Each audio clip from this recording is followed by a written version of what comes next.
Hello and welcome to North Carmyllie. This is another little sort of update video, but also I've got a nice bit at the end from some visiting locomotives that a friend brought along. And we'll get that bit at the end of the video. But this video is just to mainly show off some of the new stock that has arrived and some plans that I have for the new layout when it comes to happen, hopefully starting next year. But for now, let's start up this 37 and we'll get right into it.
Yeah, that took a little bit longer to get out of the station, but yep, and there we go. Right, let's get on with the video.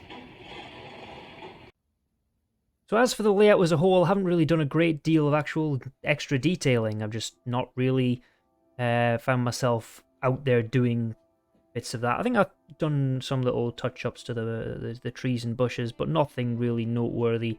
But I have got a new van, new Parcel Force van there. But the biggest addition to the layout is I finally have a better controller. I've got a hold of the power cab, which means no longer am I going to be using the select, which means no more clicking and heavy button pressing and bat thumbing the wrong button during videos. So first big improvement to the layout, new controller, finally. Now you've already seen from the introduction, but I do now have the new Accurascale Class 37.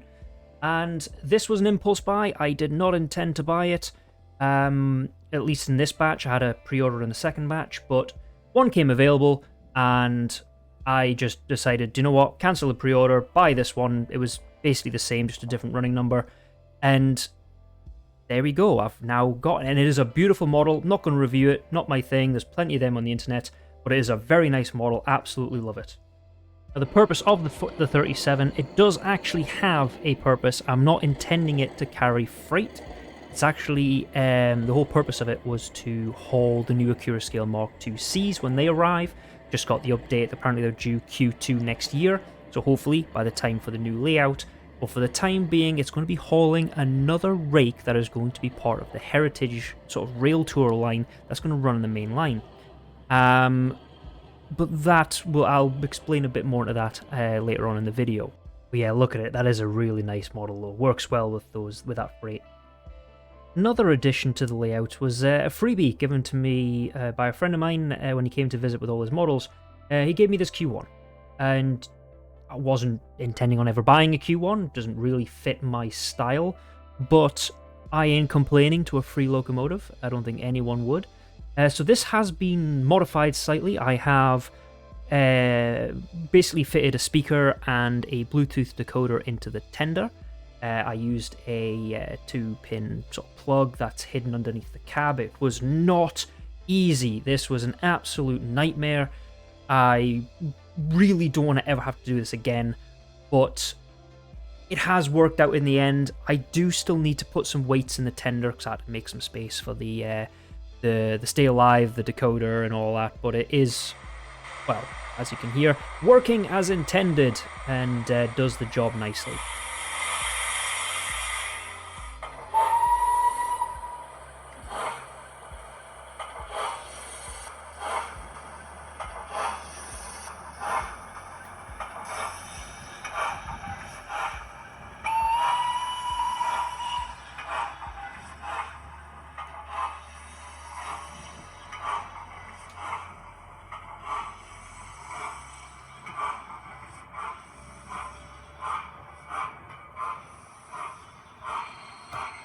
And if you've got a really good ear, you'll probably notice that that is not the correct sound file. That is actually the 4F, but it's all that Hornby has to offer on their profiles at this moment, so it will do.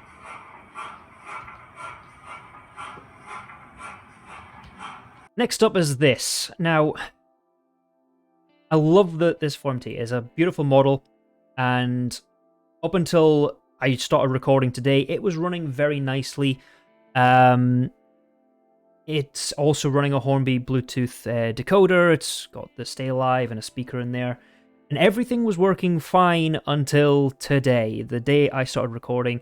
I did strip it back down again after I recorded to have a look to see what the potential issue could be, but I cannot for the life of me figure it out. Maybe some of your eagle-eyed expertise might have had similar issues in the past, and if you have, let me know if you have had that issue and if you've been able to figure out what the issue is. But basically, it's hating corners. So here it is under light engine, runs fine, sounds are working, everything's good. But the moment it gets onto that nice gradual curve, you can kind of see it in this video, it starts to stutter and starts to struggle. It's fine in the straight line track, absolutely fine. And then it does this. Now I thought it could be the rods, I thought it could be something's catching, couldn't find anything. I looked underneath the locomotive, nothing catching. I took the shell off, couldn't find anything catching. I have no idea what's causing it. And here it is again, with this time with a load. I put the carriages on that the Q1 was running. And once I get this thing out the station, you know, just, yep, there you go, come on, get the power going. With the bit of load on it, makes it even more obvious as it's sort of firing along here. You can already sort of start to hear it starts to get out of sync pretty quickly. And it doesn't even get very far out the station before it effectively has a full-on steam failure and pretty much grinds to a halt. Like I said, this was able to haul the big long rake, the 2MT normally hauls, which is the best part of 7 carriages. They can't even pull 4 out of a platform, so I've got no idea what's going on with that right now. And now for the last major addition to the layout is the one of the rail tour rakes that I'm putting together. One of which is the Mark IIs, like I mentioned, and then there's this one. This one is going to be my equivalent of the Northern Bell sort of idea, where it's basically a Pullman set, but in the blue-grey, because I think it's a bit more interesting, and the carriages were cheap as anything. And I think it looks a lot nicer, I think, than the traditional sort of style Pullman. Now, this isn't its final form. This is a relatively close final form, but almost not quite. So the leading carriage, which is currently a Mark 1, like full restaurant, that won't be remaining. That thing derails like crazy. I don't know what it is, but that's actually going to get replaced by another Mark II brake. I think it's a first compartment sort of brake. And the other carriages are in this box. So the 2 that are still wrapped, those are the 2 remaining Pullman cars that will get attached to this rake. So it's going to be quite a long set when it comes to being finished. And this will be, like I said, one of the 2 rail tour rakes that will be hauled by the 37. Primarily on the new layout, not this one, but for now it looks pretty good in its current form.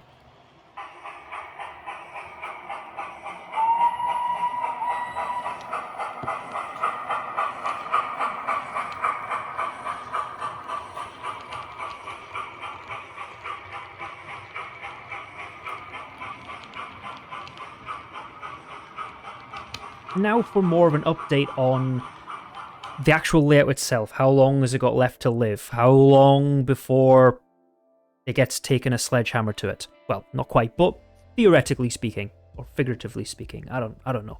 Anyway, what is going to happen in the near future? So as I stated in my last video, it's going to come to an end because of the house move. And me and my wife have finally got a hold of the house deposit. We have got our budget set.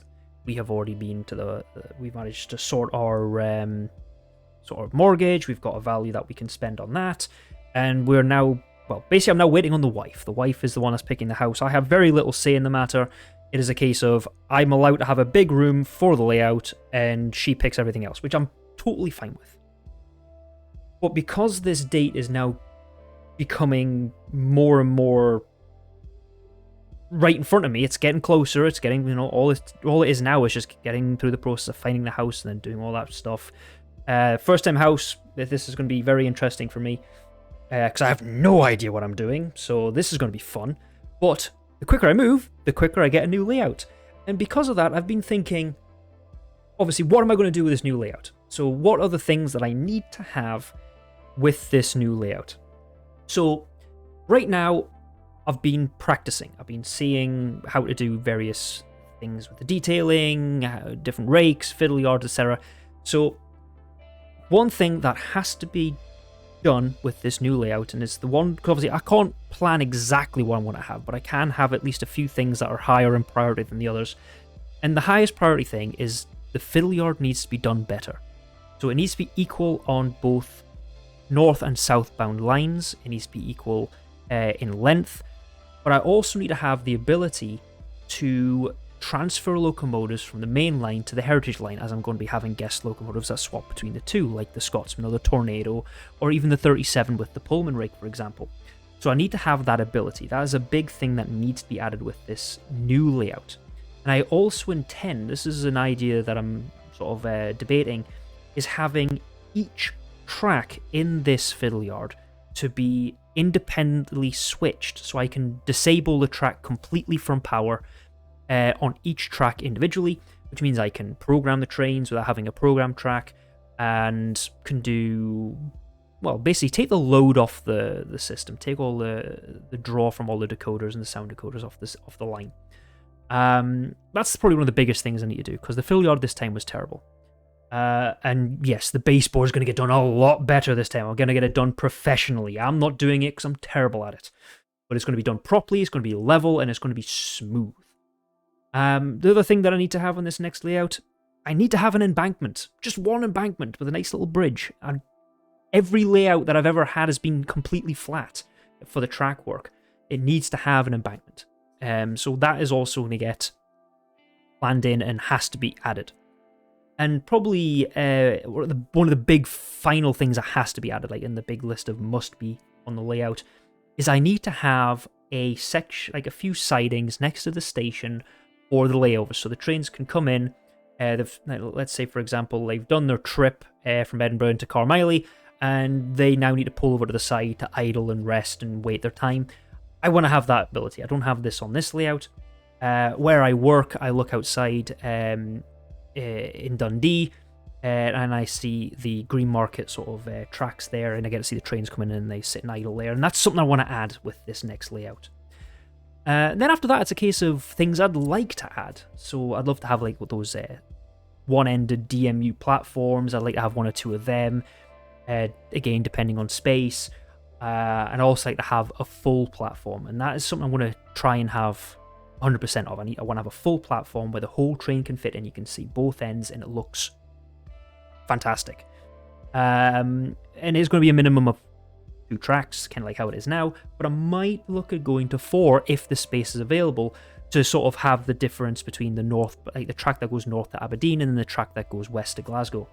But like I said, ideas are ideas. We'll see what happens when the move goes, and yeah, I'll update you in due course of that. But for now, I'm going to leave you with the visiting locomotives. Enjoy.